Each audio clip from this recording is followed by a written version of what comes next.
Yo everybody, this is Rock with the Grade, aka the Toy Book, and in today's video, it's a nice, simple tutorial. We are going to be teaching you guys how to make a door for your dioramas or miniatures or whatever.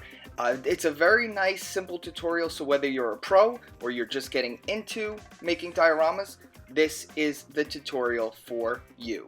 So first off, what you're going to need is either XPS foam, dollar store foam. You could even use maybe cardboard if you have some cardboard Amazon boxes around the house or something.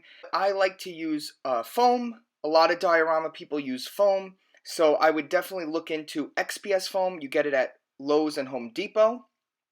But maybe if you are younger, you don't like going into those stores, I understand. They have foam board at the dollar store.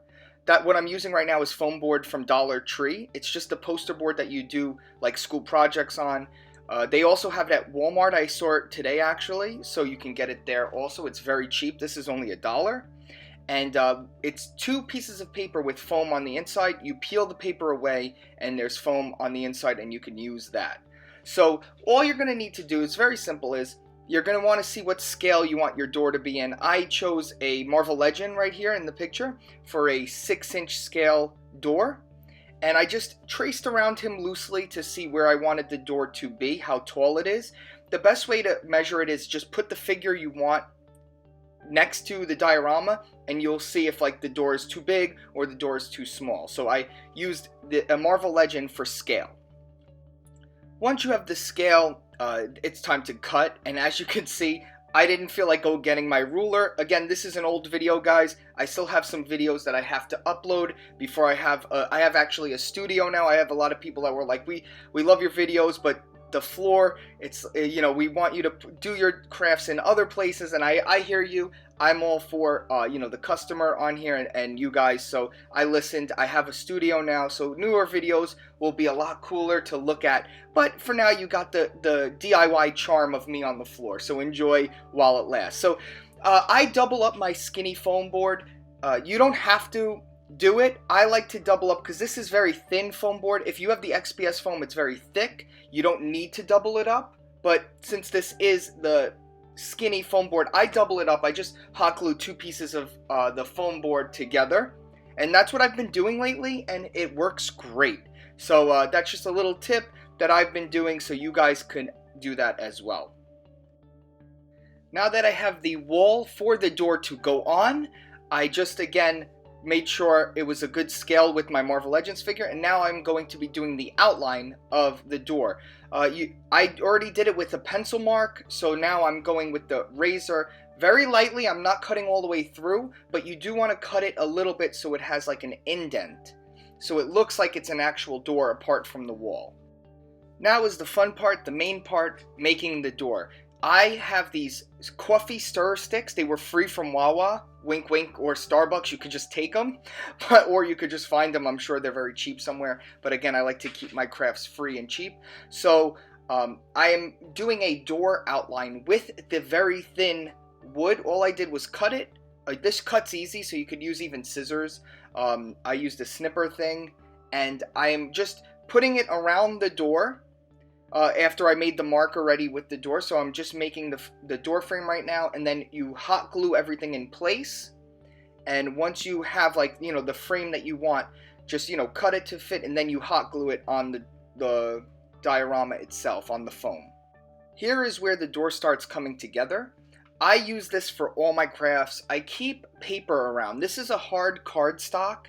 It's just like, it's a thin piece of paper, but it's harder. It's cardstock, so if you don't know what that is, it's just like a harder type paper. And I usually keep these scraps from time to time because it paints very well. It also hot glues onto your dioramas very well. So we are going to be making the back of the doorknob. You know, like the doorknob, and then there's usually that back plate, and we are making that right now. I'm cutting a little tiny rectangle, and we are going to be putting that and hot gluing that onto the door inside, where, you know, just try and look. Again, you could use your figure for reference and try and see where the doorknob would be, how high or low it would be, and just cut it into a nice little tiny rectangle, and then we are going to be adding the doorknob. Oh, I love, once you see the doorknob on there, it just really puts everything together. And now a big thing, before you hot glue it to the door, make sure, get a hole punch, or just you can cut with your X-Acto knife and cut a hole so you could fit the doorknob through the cardstock before you put it on the door. It just makes it so much easier. So if you have a hole punch, just hole punch the cardstock, and that's where the doorknob will go in eventually once it's on the project. But that's a very important, don't, it just saves you time in the future. So now that you have the back of your doorknob ready, you hot glued it down, what you're going to do is, for a doorknob, you're going to take a screw, just a regular old screw. Try not to get one that is too long, or cut it down if you have the tools. And this is the big thing. You just take the doorknob, or the screw, and you've made the hole in your backing of the cardstock, so you could just screw it literally right into the foam. And I hot glue it, put a little dab of hot glue, screw it in, and it shouldn't be moving. And look at that. You already got a doorknob forming. And I know you're thinking, wait, there's a X in the doorknob. No, you just take a little bit of caulk, gap filler, and you're just gonna dab it in the middle of there, and it's gonna fill that X, and it's gonna look like just a round, plain doorknob. Very easy, very simple. And you could also use, if you don't have this caulk, you could also use a little bit of baking soda, and then just put a dab of crazy glue inside. Fill up the little X with baking soda or baking powder, and then dab a little bit of crazy glue, and it actually you can glue it, and it fills in, and you can paint over it. It's very good. Now, you don't have to do this, but you could also fill the gaps of your door frame with the caulk also while you have it out, and it just gives it a more smooth appearance towards the end. But also, when you're painting, if you do a few layers, it should fill those little gaps anyway. So this is not a needed part, but I thought I would include it in there for the more advanced diorama people. Oh, hey! Enjoying that free content? Hit the like button, leave a comment down below, even if you have nothing to say. The YouTube algorithm would love it, and you'd be supporting my channel, so I could bring you more free content. Thanks for watching. Get back to the video. Now, depending on the door you're doing, you might not need this step, but I thought I would include it also in here. A lot of New York doors, or factory doors, have a little kick pad, like a little metal kick pad that it's on the bottom of the door, and it's for all the savages who just smash that door all the time. I actually just am assuming that it's for that, but I don't know what it's for. I just know that a lot of doors have it on there, and I think it just helps add to a little bit of a boring door. So that's what we're going to do. We're going to use that same cardstock, and we're just going to cut a little square, or a little rectangle on the bottom, excuse me, and we're going to just hot glue that on there. And then once it's all painted, you're going to see it's going to start looking just like doors that you see all the time in real life or in movies or wherever. And it just gives that a little bit more of an authentic and a busy look. You don't want things looking too simple unless you're going for that. Once you have the design of the door that you want, we're going to just paint it all one color, usually a base coat of black mixed with a little bit of Mod Podge. Gives a nice seal, a nice base to your projects. So that's what I did here. You could also spray paint your whole thing, but spray painting foam could be a little tricky. I have a whole video on it. If you're interested, go back and look. I was going for a yellow door here, and now here's a little tip for you guys. If you're doing yellow on your projects, mix your yellow, actually put pink down first. I put the yellow here to show you just how the yellow doesn't show up on your projects. So normally, if you're doing a yellow, I would just put pink down first, and then actually paint the yellow over the pink once the pink has dried, and you get a nice orange, like this very rich looking mustard color. So that's just a little tip for you guys if you're trying to do yellow doors. You paint it pink first, then when it's fully dry, you paint the yellow over it, and you get a really nice look. And that's it. This was the basic door. So you could also get fancy and all this stuff, but again, we are done here.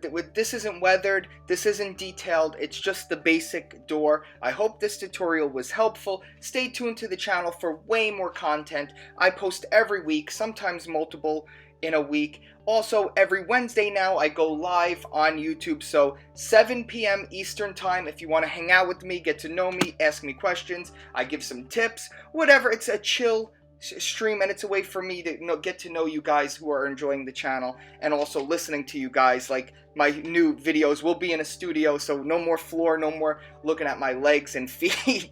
So enjoy it while it lasts. We have a few more videos, that I filmed in the past to come up, but soon we will be in nice studio territory. So thanks for watching, guys. This was Rock with the Great, aka the Toy Bookie. I hope you guys go out there, make some crafts, and enjoy. Stay great, stay safe. We're out of here. Peace. Hey guys, it's Rocco again. I just wanted to talk to everybody really quick and let everyone know on Wednesdays when I do my live streams, if you use any of my tutorials and make a diorama, or if you just want to show off your dioramas with some of the things you've learned on my channel, always hashtag ToyBookieDios on my Wednesday live streams on here. I usually check the hashtag and give people shout outs. We look at your work, and everyone likes it. It's a fun thing we do. So I know a lot of you guys send me messages saying, I used your tutorial, thank you, and all this stuff. Use the hashtag, and I will start giving you guys some some attention. You can get maybe some followers and stuff, and it's just fun for everybody, and we get to see what everyone's doing with all this work, in all these videos. So just wanted to jump in here. Use ToyBookieDios if you're doing any dioramas using my tutorials, and stay tuned on Wednesdays on my live streams to look and see if your work got featured. Thanks for watching. All right, now back to the outro. Do you like toy photography? Do you like tricks and tips? Then follow me over at the Toy Bookie on Instagram. Are you into art? Graphic design? Sexy Rocco? Follow me at Rocco the Great. Bye. I'm a dying.